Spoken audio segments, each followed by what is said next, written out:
You need to own your style because it's your style. It's a full expression of who you are.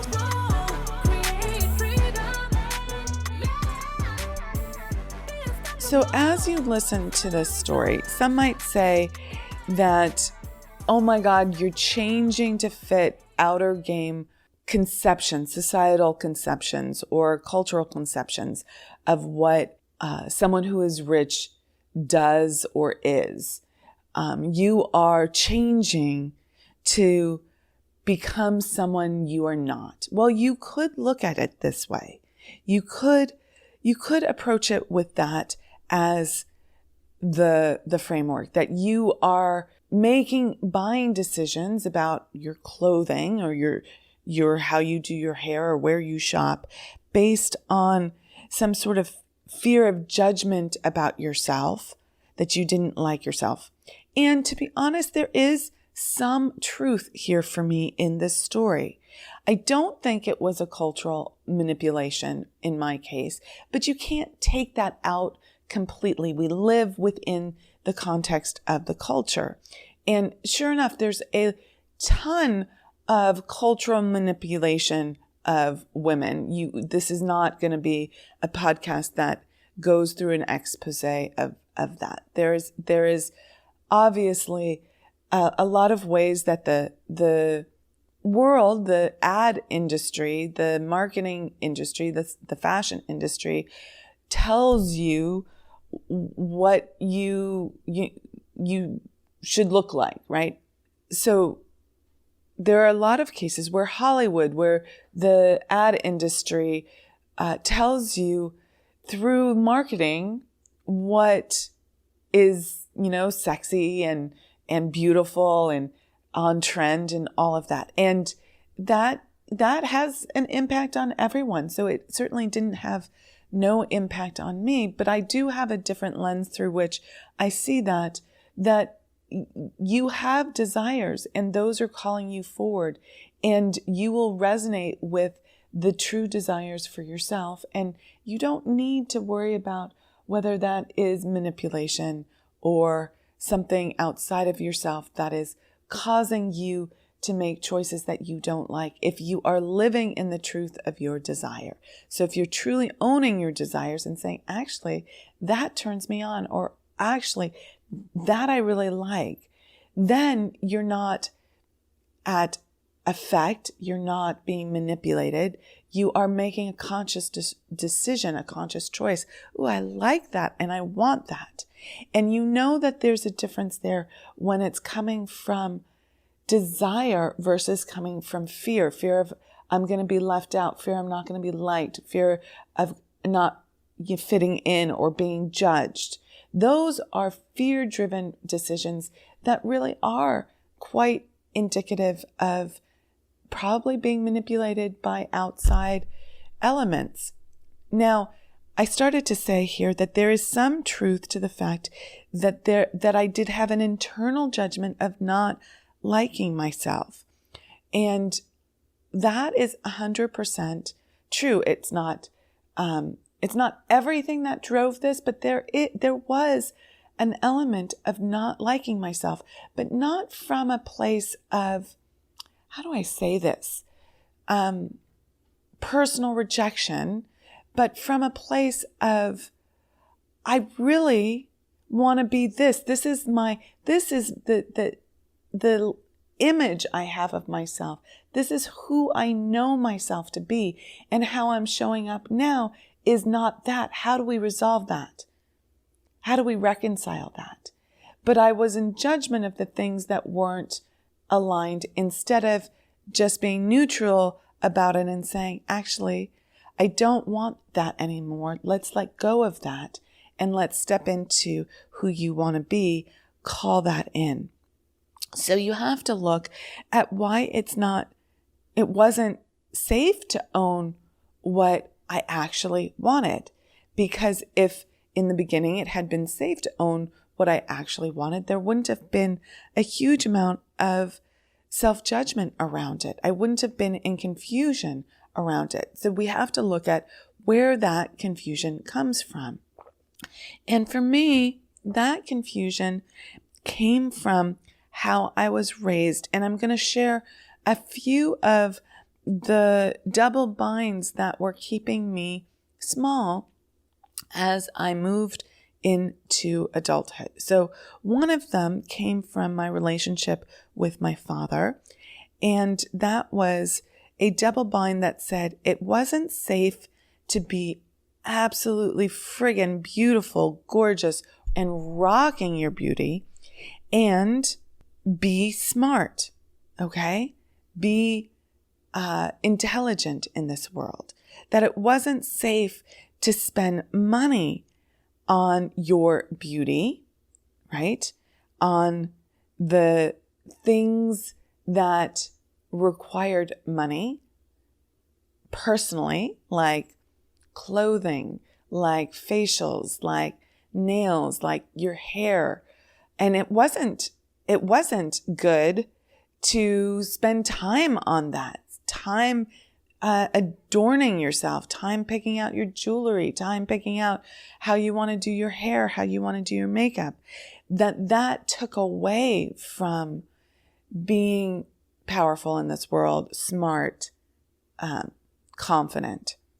And I really got that story from my father. And I believe that it was his story of seeing women who made their beauty a priority, trapped in relationships with men that took care of them. And that those women, that he didn't want me to not have financial freedom in this world, not have the ability to take care of myself, which he saw directly related to being educated and smart in this world. And he didn't want me to land in a place where I was trapped that way. Now, this is a huge confluence of ideas that if you are beautiful in and you rock that beauty and you take care of yourself by spending time on your outer looks, right? Doing your hair, putting on makeup, rocking beautiful clothing, picking out your clothing, that you are by definition not going to be spending time on your intelligence, your business, your ability to intellectually understand the world, and quite frankly, your ability to call in money so that you have the resources to do whatever you want. Those two things are not correlated. You can, and I am living proof of this, and there are many women who are living proof of this. Like, love how you're showing up in the outer game of beauty and clothing and all of those things, and be super smart and earn your own money. But when I was growing up, those things were at odds with each other. I was taught directly, but also indirectly, meaning there were underlying judgments of women who showed up in their lives appreciating beautiful cars, appreciating spending time working out, appreciating rocking their bodies and being sexy and showing them off. There was a huge amount of judgment about that. And I learned that, and I learned that it wasn't safe to go after that because one of my parent gods, my father God, would not approve of that. And for better or for worse, that's how I was raised. And I had to unlearn that because that's not the truth of this world. And there were a lot of money stories growing up in LA, around a lot of wealth, around a lot of people in Hollywood. The stories were to dismiss the cars and the stories and the boob jobs and the gorgeous attention to clothing and how you looked and all of that. Dismiss that because those people are compromising their lives. They're not valuing the true values of life. And quite frankly, that came from a place, I know this now, of, well, we can't afford that. Let's make that wrong. Instead of, wow, look at these people going for a full expression of themselves, enjoying life, being confident, going after their bigger level desires. Now, I want to be clear that that's not the case for everyone in Hollywood, that there is lots of fear-driven decisions around how you look in Hollywood as well. So there's truth on both sides, but you can't make it a correlated truth, okay? And you have to not live in fear of someone who loves being the full expression of themselves and expressing that through their clothes, through their caring of how they take care of themselves, their personal fitness, how they show up with time and money. And there is a lot of insecurity around this, and insecurity can drive those decisions, or confidence and desire can drive those decisions. So many women, do get trapped in this idea of their beauty is what calls them in, their beauty is what causes them to have security in this world. And they put a lot of energy into that without putting a lot of energy into how to create their own security in this world. And that has to do with owning themselves, personal self-ownership, but also understanding how to create the income that they desire. And that's a big thing. If you do not know how to call in money, you will always be trapped. And I'm not advocating for thinking that you have to show up a certain way in your style in order to get a man's approval. I'm very much not advocating for that. You need to own your style because it's your style. It's a full expression of who you are. So you have to reject this either or thinking, okay? You have to reject this idea that it's either one way or another way. And this was true for me around either or thinking around my sexuality. When I was a teenager, another double bind that came up that I created for myself and experienced in my family growing up was like, it wasn't safe to be sexy because that meant that you had risky relationships. And sure enough, I was a little bit of a wild child as a teenager. Yes, I was getting straight A's, but I was also having a bunch of new sexual experiences. And a lot of those were quite dangerous and unsafe. And I did learn a lot from them, but I also put myself in a lot of positions that weren't particularly safe. And there's probably a lot I could share on that. But for the context of this story, I was rebelling and experiencing that. And then I was mapping that sexuality was unsafe, that you could get hurt there.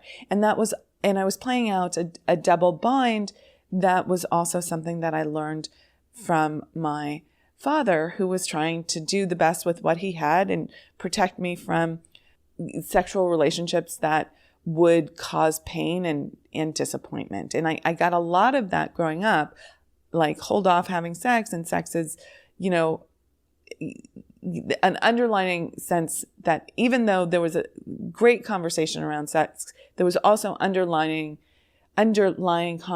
conversation that you should hold off, that it was dangerous, that it's risky, that you're going to get hurt, that you could be out of control, that men are out of control, right? All these stories there.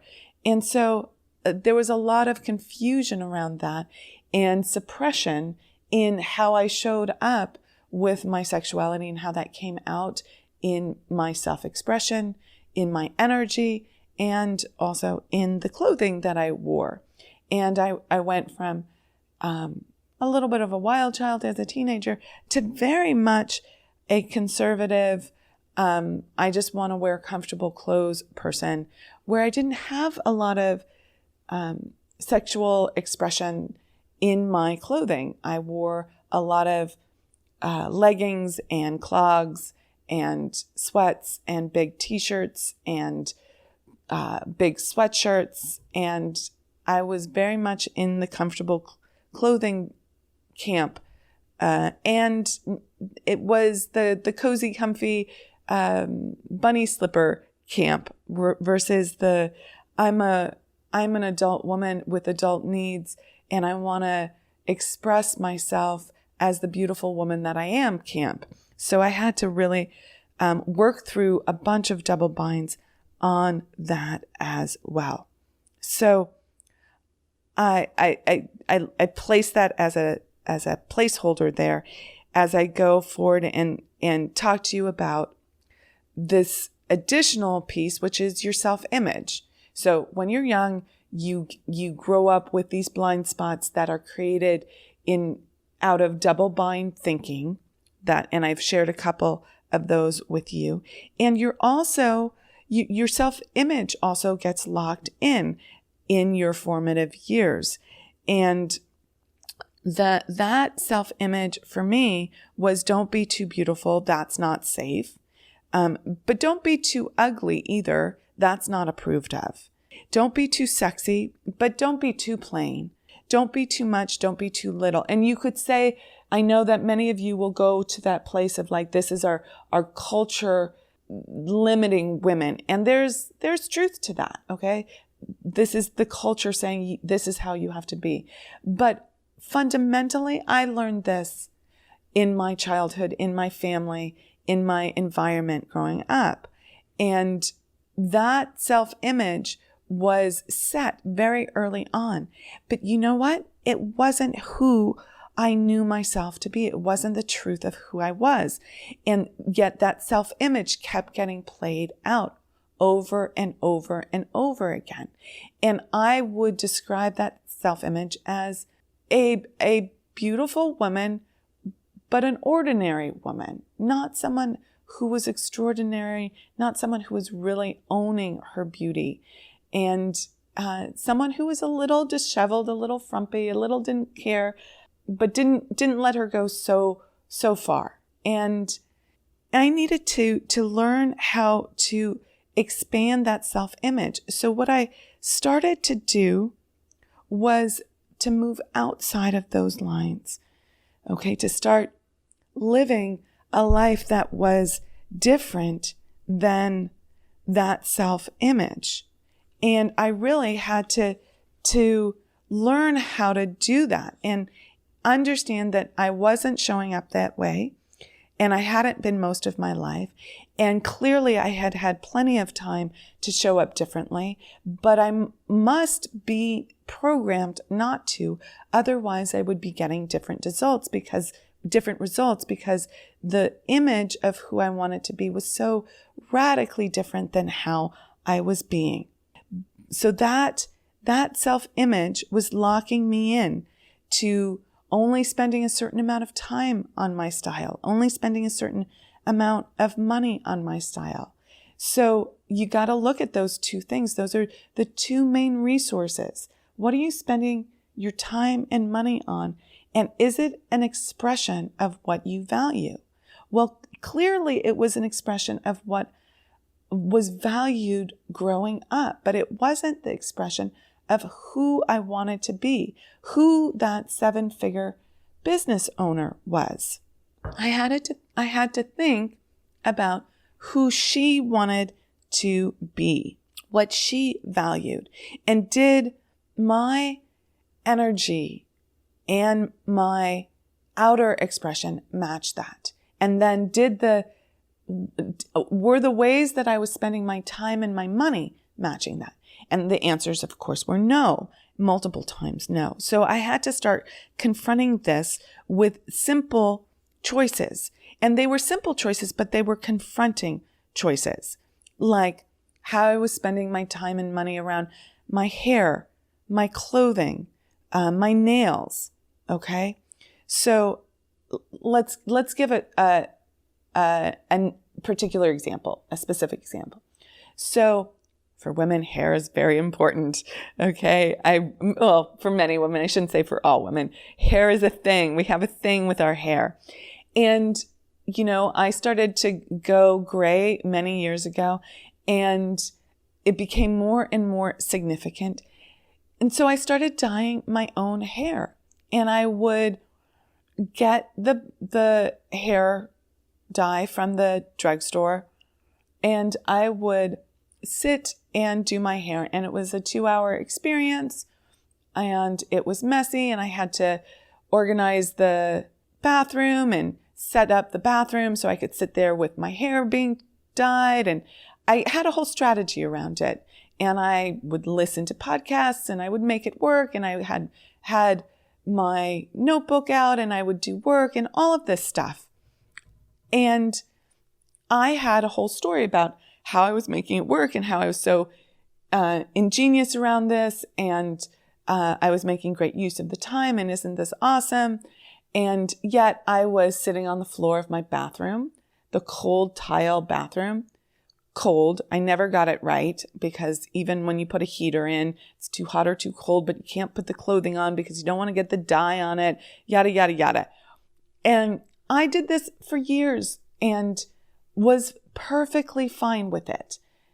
And then as I started up-leveling my game, I realized that, guess what? $1 million business owner wasn't doing her hair on the cold bathroom floor. That's not how she was spending her time. So when my hairdresser at the time said, gently, it's time to let me do your hair, she was acknowledging gently how the dye job was not the best dye job, okay? It was a little clunky, to say the least. And she was politely pointing that out and encouraging me to come get my hair done. I said yes. It was a choice because I was like, can I spend $80 on that? And can I spend $110? Can I spend $150? Right? With tip and generosity and, the haircut. And, now I don't know how much it is. It's probably $180 now when I get my hair done. But, at the time I was like, wow, can I spend that money? It was so different than how I was being previously. And I had to make that choice. Now, I know a lot of you probably have been going and getting your hair done for years and spending money on that. And you might think that's a little crazy that I had such a conflict over it, but it was truly a conflict. Can I afford it? Can I do it? And I know a lot of people who are listening are probably listening and thinking, Amira, I can't afford that. I have to do the box dye. And that might be true, but I would encourage you, if some of this is resonating with you, to stretch yourself on these buying decisions. They're small buying decisions. They're not going to cause you to go bankrupt. And to feel the resistance and take the action anyway. Feel the resistance, take the action anyway. Feel the discomfort of taking that action, and then breathe into it and realize that you didn't die. And to keep doing those smaller level decisions as you do the bigger level decisions at the same time. So some of those bigger level decisions for me were hiring a mentor.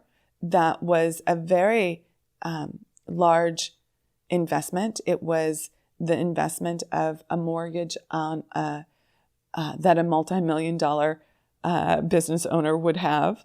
It was the flying first class, right? Those were much larger expenditures, but I had to keep the outer game expenditures going as I was mapping this to the inner game growth that I was doing with my mentor to work through the blind spots, work through the double binds, work through the stories, and doing the scaling work in my business. So I want to be super abundantly clear. Buying pretty clothes, getting your hair done, getting your nails done, flying first class isn't what calls in more money in your life. But because you have to do the work in your career or your business to actually have the money come in, okay? Yet when I started to experience life from that next level of style and beingness, financial beingness, even before I truly had the money, I started to take different actions based on being that person. So I would walk through the airport feeling like $1 million freaking bucks, having my hair and nails done, rocking my pretty clothes, confidently having moved through the inner game blocks and sitting in first class. I would get brilliant ideas for next level things in my business. I would get more done in first class, okay, than I ever had gotten done before. The opportunities kept coming in. I'd meet new people and I would act on them. So there's a relationship there, but it's not just buy the pretty clothes and stare at your belly button and don't take action. You do actually have to break through on the inner game, your thinking, and you actually have to learn how to think differently and not be afraid of those expenditures in order to not only step forward in your style, but step forward in your business. Okay. So what else do I want to say here? There was a whole series of things that I had to work through from a style perspective, and only some of them required financial expenditure. Like I had to let go of a bunch of weight because what I was seeing in photos in the outer game was not how I saw myself with my inner eye. And I then had to do the work to let go of that weight. And that required changing my self-image about who I was, because this is something that I teach at our Unstoppable Woman virtual and in-person income breakthrough summits. The cybernetic mechanism that we have. This is the mechanism that drives us to repeat and land at the same, repeat the conditioning, the programming, to land at the same target over and over again. Now, our self-image is that target. If my self-image says, I am someone who is a little bit pudgy, slightly overweight, a little bit disheveled, not too pretty, but not too out of the pretty order, I will keep repeating that over and over again. That's my self-image, and the cybernetic mechanism is the mechanism that allows you not to get too out of line with that self-image. So it's like a thermostat that's set at 70 degrees. When you get to 73 degrees, you can't go above that. It'll bring you back down to 70.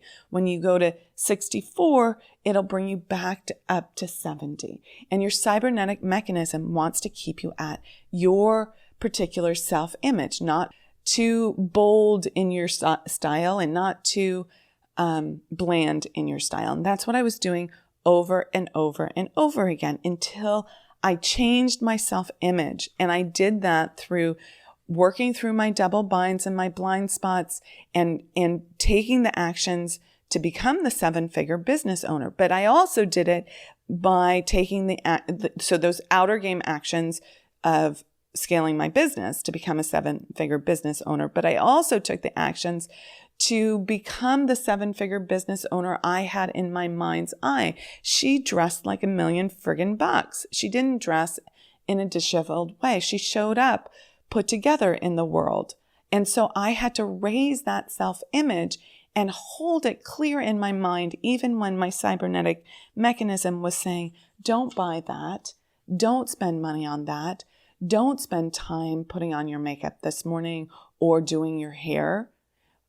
Don't hold yourself like that. Just slump and,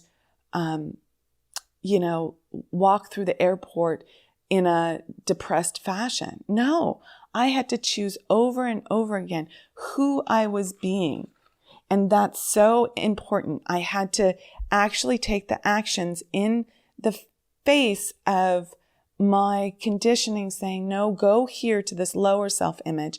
I had to take action in direct conflict with that. That meant buying the more expensive jewelry, buying the more expensive clothing, acting confidently even when I wanted to crawl up in a hole, walking through the airport with energy, not with, oh my God, I'm so overwhelmed by all this traveling. Making all those small decisions, right? I've already talked about hiring, someone to do my hair, but, then it was hiring hair and makeup for events.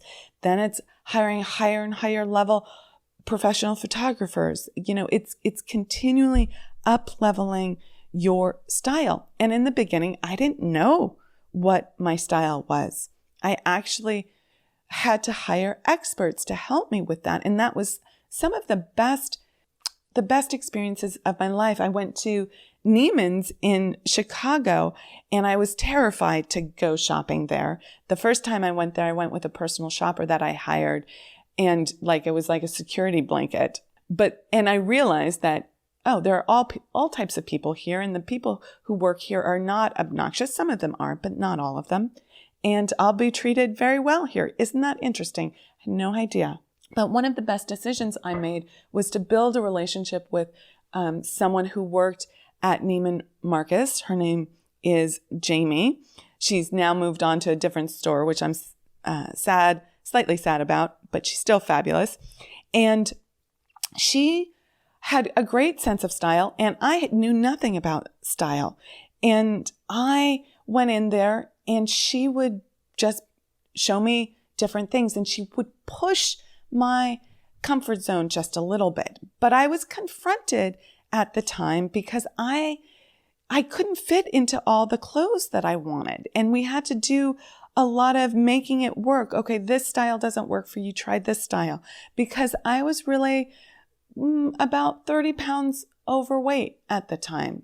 And she helped me and she made it work. But it was in shopping for those new clothes that I really wanted, in wanting to go and rock the stage at my events looking great.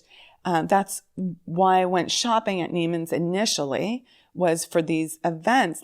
Okay, this is a great opportunity to step it up with my style. And I had to make it work. And it wasn't, that wasn't who I wanted to be. So I went on the path to let go of the 30 pounds, and I did that. And then I started training for a marathon, and I had to change my self-image around that I was actually an athlete. I'm still working on that, guys. I still every day work on my image of being an athlete. But in the process of doing that, I let go of 30 pounds, and I could then walk into Neiman's and fit into the size 4 off the rack, and that felt awesome. The other thing that I know now about from shopping at Neiman's is that to look like $1 million, even if you fit the actual size, you always get it tailored. You always get it tailored. You want the clothes to fit immaculately. So that's just part of the process. And they have, the tailor come in, and it's done in a few days, and you pick it up and you look like $1 million. What service? That's an up leveling. That feels really good. Anyways, Jamie would bring me things that would push the edge of my style. And what I was wearing initially and buying initially has changed, and I've evolved. She taught me that you can rock a dress. She taught me to be a little edgier in the kind of zippers, and actually you can wear that sexy shirt. And she kept pushing my edges over the years, and I'm so incredibly grateful for her. And I would go and I would go to Chicago, and I would spend pretty much 2 days shopping with her. And I would drop multiple 5 figures on clothing on these shopping trips. And initially I would, in the beginning, I would look at the clothing and decide whether I wanted to try it on based on how much it looked like on the price tag. I would be like, that's a $800 thing. I don't think I'm going to try that on. Or that's a $2,000 thing. I'm not going to try that on. But I got to the place, guys, where I could walk in. I'd be like, I don't like that style. I don't like that. I don't like that. Let's not try that on. Okay, I'm going to try that. Maybe that looks great. And I would only try on things that I thought I would love, or that Jamie was saying, I really just want you to try this. It doesn't look good on the hanger, but I think you're going to rock it. And I would do that before I looked at the price tag. And then we would get through the whole shopping experience, and I hadn't looked at the price tags yet.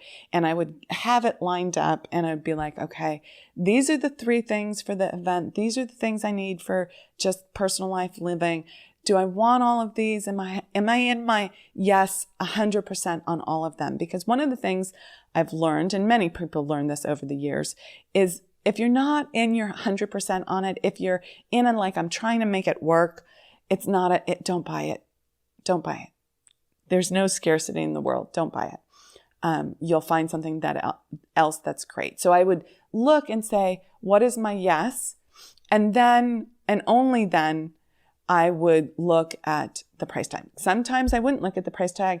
I would just give her my credit card at the register and think to myself, okay, unless it's like more than X, we're all good here. If it was 3 items and I had spent $50,000, I would question that, right? There would be wait, something's not adding up for me here. That wasn't what I was expecting. So there you go. So that's the shopping experience. And I had a lot of fun with that, guys. I had a lot of fun with that. Now I shop online, mostly because of COVID, but also because I've learned my style, which is so great. I can look and go, that's going to look great. That's going to look great. That's going to look great. And I fit into the clothes that are more or less, not always, not 100%, are my size. And that feels great. So I've really up-leveled from that perspective. But that took, that was a 4-year process, guys. Okay. That was not overnight. And I'm still in process around that. I still have goals around, my fitness levels and all of that. So a big aspect of this that I've mentioned is, who did I want to be? And I mentioned, this in the framework of, who did I want to be in relation to that multi-million-dollar business owner? And that's one of the assignments that I often give my clients. It's like, who is that woman? How does she show up? And I ask them to come up with role models for themselves. Who are those women who are actually embodying the way who you know yourself to be, but you haven't yet stepped into? And for me, I did that both from a business perspective, but also from a personal life perspective, and who I wanted to be in my relationships, like the whole me, not just the business side of me. So personal life and business life. And, I scanned my memory banks and found examples in movies about the type of women type of woman I wanted to be. And I highly suggest you do this. You can do this with people in movies. So the characters in movies, you can do it with actual actors or people that you're following. You can do it with business icons. You can do it with pop stars. You can do it with people in your environment, in your career, like who have been people and women that you admire. Look and find the qualities in them that you are attracted to and start articulating that for yourself. So for me, I thought, who is that woman that I want to be that I'm not quite fully expressing yet? And I came up with 2 women, Susan Sarandon and Renee Russo, particularly in the Thomas Crown Affair, which is such a great movie. And I really loved, they were strong women. They were fully sexually expressed, and they were smart, and they were models for me of what was the contradiction for me growing up. And I needed that model to show me someone who was like smart and sexy, smart and like beautiful and rocking their beauty and fully self-expressed, right? So who are your models? That would be a good one for you to find. So I had to find those and then start living that out. Now, some might see this again as someone changing to become someone who they're not, like in order to please the world out there. And that's not it, because I could have chosen a different model. Everyone's going to have their own unique model of where they're going. And I believe, well, I know it's not just a belief. I know that desire is causative. I didn't desire to be like that if it wasn't based on the truth of who I am, because desire is always calling you forward. That's the law of polarity. It's saying everything is created as a whole. There are no halves. So if I have that desire, okay, that's out there. The other half is inside of me. It's the truth of who I am wanting to be expressed. And I need to complete that. I need to grow into it in order to represent that full desire in this 3D world, to fully express that in this 3D world. And I think this is what's missing for a lot of women. We want to be the full expression of ourselves, but we're not owning that desire. And so you have to see, what is it that you truly want? And what is a true expression of that? Claim that, own that, and then take the actions to live that out. Step by step. Now, everything that I've said in terms of action wise, like running, walking a marathon was an action that I took. Buying cute workout clothes was an action that I took. The hair and makeup, all of that were actions that I took. Those were the actions that were aligned with my style, my full expression, my desires.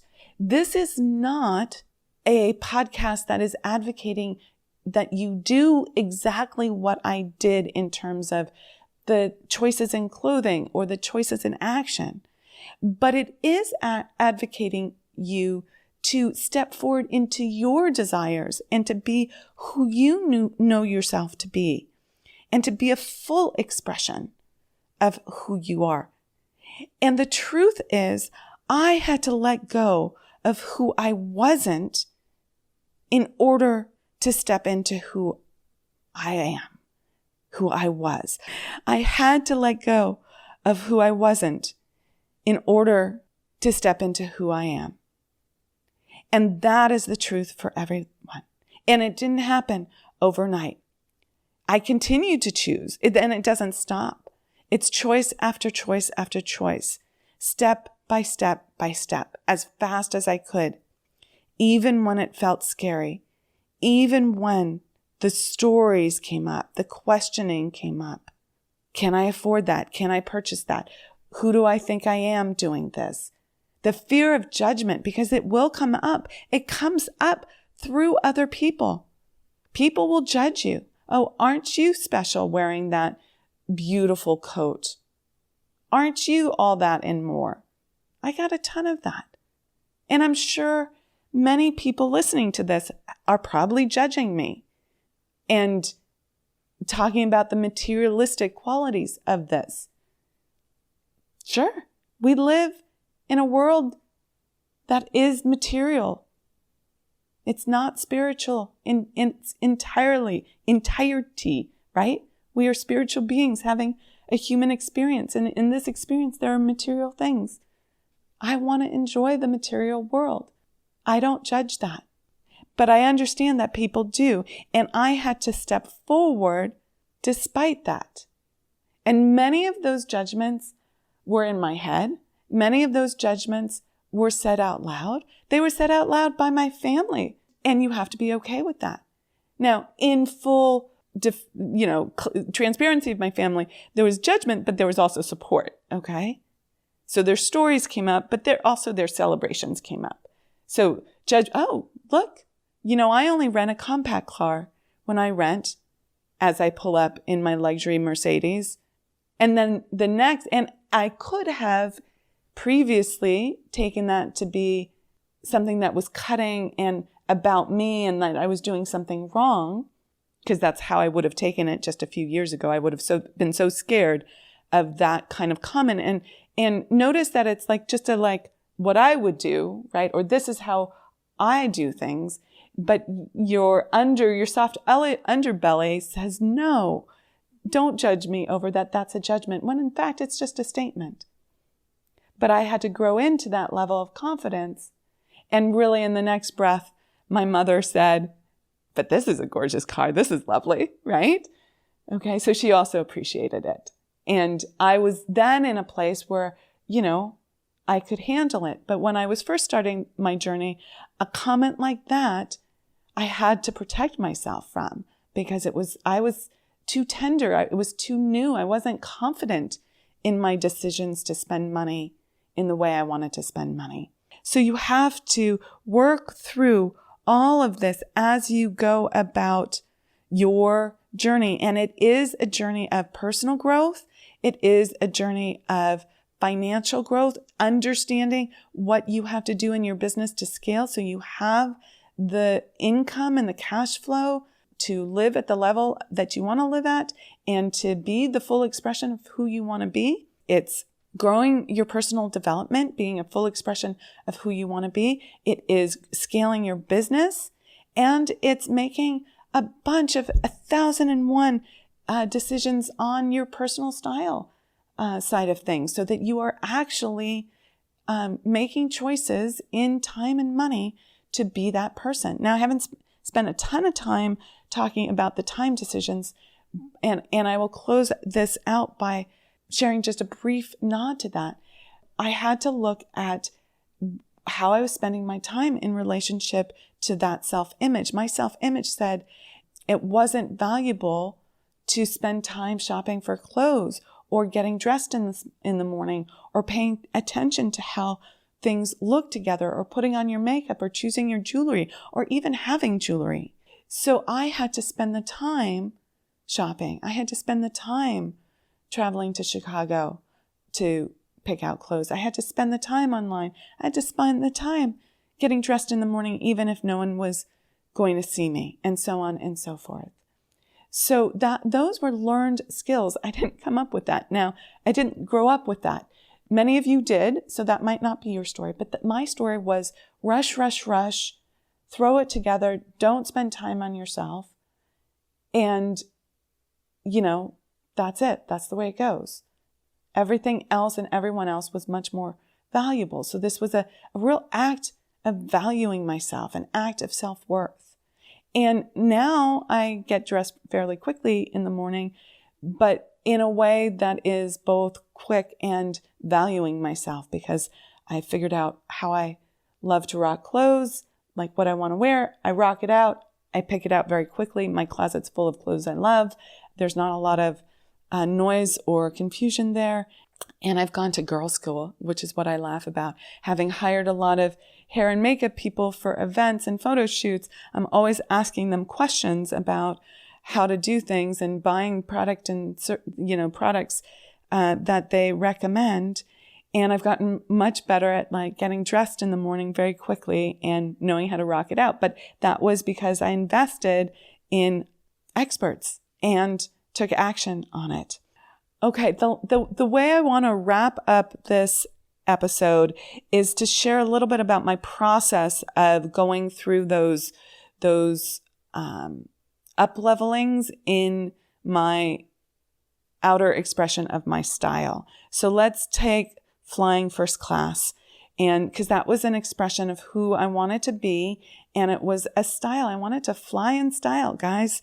So first I had to become aware that I could be someone who did that.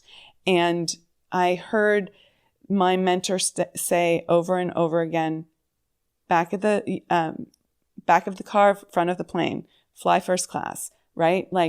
This is the way to do it. And he got that from his mentor.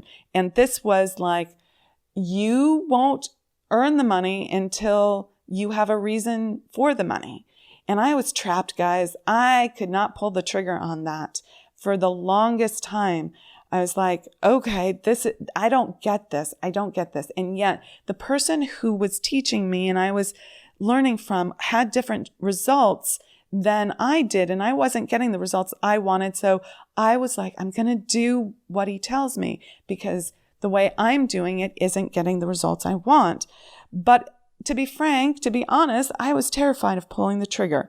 So first, I just had to become aware of what I wasn't aware of, which is this idea that you have to spend money from the place you want to be, not from the place you are. So a level of awareness there that calls you forward. Then I had to acknowledge being scared and being afraid of the judgment around it, and do it anyway. So I bought that first ticket, and I was terrified of doing it, stepping into that action. But I did it anyway. And then I was terrified getting on the plane. Well, terrified would be too strong of a word, but I was definitely in a fear of judgment of, I don't belong here. They're all going to find out that I don't belong here. I don't know the protocols of first class, and that they're going to think that I'm lesser than. And who are these people? I don't even know who they are, and I'm giving them power over me. It was fascinating as a process. So I had to do it anyway. And I was looking around, and I was being completely reactive. I was looking at the other people in first class and thinking, okay, how do they do it? They must know how to do it. They're rich, and trying to be like them, but not from a healthy perspective, but from a fear perspective, because I was just looking at everyone, not looking at the people I actually wanted to be. And as I flew first class more and more, I saw that, hey, guess what? It's kind of obvious. Rich people come in all shapes and sizes. So I started recognizing, oh, this person is fully in their self-expression and is not standing on ceremony. Look at how they're expressing themselves, right? And I really studied people. And then I went back to who I wanted to be, and I started being that person in the act of flying first class. It didn't take long, guys, only a few times to get me there. But that was my process. And I really had to look at what I needed to sacrifice and what I wanted to call in. And so I had to rapidly let go of those insecurities and call in confidence and strength. I had to rapidly let go of the things that weren't serving me, the kinds of bags that I was traveling with, right? And call in what I wanted. And it's a constant process of sacrificing what you don't want, but filling it concurrently with what you do want, and being very intentional and conscientious about that. So you want to put yourself in situations where you can experience a little bit of discomfort about the experience that you're having, about being in that new wealthy lifestyle, being an expression of that. And I consistently did that over and over and over again, whether it was with flying first class or staying at the Ritz, right? That was an expression of my style. Now I was someone who stayed at the Ritz. Oh my God, who is that? Who is that? I didn't know who that was. Who is someone who stays at the Ritz? Well, it turns out there are lots of different people who stay at the Ritz because, money doesn't make you a good or a bad person. It doesn't make you someone who has great style or who doesn't have great style. It amplifies who you already are. So I have a very poignant experience of having breakfast at the Ritz in Montreal. It's a gorgeous Ritz, beautiful, well worth staying there. And there's a beautiful atrium where you can sit. And it was this gorgeous snowy day over the Christmas holidays. And it was stunning. And I was sitting there having breakfast, and it was filled with a variety of different people in there, from individual travelers to families to rock and roll types, the whole gamut. And it was beautiful and it was peaceful. And then this woman sat down at this table, and she had great rock and roll style, but she treated the staff so poorly. Everything was loud and everything was a complaint, and she was obnoxious and she was disrespectful. And you could tell she was coming from such a place of insecurity. And everyone there was a bit uncomfortable with how obnoxious she was being. The staff handled it with ease and grace, but she was obnoxious. She was your greatest fear of the obnoxious rich person. And you could focus on that, and you could say, see, look, rich people are obnoxious. I don't want to be like that. Count me out. But that would be just affirming what your biggest fear is. If you actually looked at the rest of the restaurant, 80% of the other people that were there, or the 90% of the other people that were there, you would realize most rich people are super respectful. They're incredibly generous, good people that you'd love to hang out with. So what are you going to focus on? And this is a choice. You get to choose what your self-expression is going to be. And money just allows you to do more of that. So for me, that intersection is a really powerful intersection. And I invite you all to step into it, that intersection of learning how to make more money in your business, releasing the double binds and blocks so that you can be a full expression of yourself, and starting to do that on the outer game level in your style, what you spend money on and what you spend time on. With that, I'm Amira Alvarez. Thanks for joining me for another episode of the Unstoppable Woman podcast. Thank you so much for joining us and for being a part of the Unstoppable Woman movement.